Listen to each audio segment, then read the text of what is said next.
Want to know how to prune your trees and shrubs like a pro? Pruning is not just about aesthetics. It's about maintaining the health and longevity of your green companions. Stay tuned for the top 7 tips to prune your trees and shrubs like a pro. Tip 1. Prune at the right time. Now, the ideal time for pruning is usually late winter or early spring. Why? Because plants are dormant and it's easier to see the structure without leaves. Pruning at the right time can greatly enhance the health and appearance of your plants. Tip 2. Use the right tools. It's crucial to use clean, sharp tools when pruning. Dull or dirty tools can make messy cuts, leading to unnecessary damage. By using the right tools, you're not only making the job easier, but also minimizing harm to your beloved plants. Tips 3 and 4. Prune dead or diseased wood and make the right cut. It's crucial to eliminate unhealthy wood to prevent disease spread. Also, remember to make cuts just above a bud facing outward.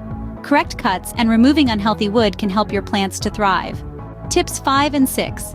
Don't over-prune and consider the plant's natural shape. Over-pruning can lead to a weak plant structure. Preserve the plant's inherent form while pruning, as this is essential for its health and beauty. Remember, less is often more when it comes to pruning. Tip 7. Be patient. Just like a fine wine, plants need time to show the results of a good pruning. It's not a sprint, it's a marathon. So sit back, enjoy the process, and let nature take its course. Patience is key when it comes to pruning. So there you have it, 7 pro tips to prune your trees and shrubs. We've covered the importance of timing, the necessity of the right tools, the urgency to prune dead or diseased wood, making the right cut, the caution against over-pruning, considering a plant's natural shape, and the virtue of patience. By keeping these tips in mind, your garden will be the envy of the neighborhood. Don't forget to like this video and subscribe to our channel for more gardening tips and tricks.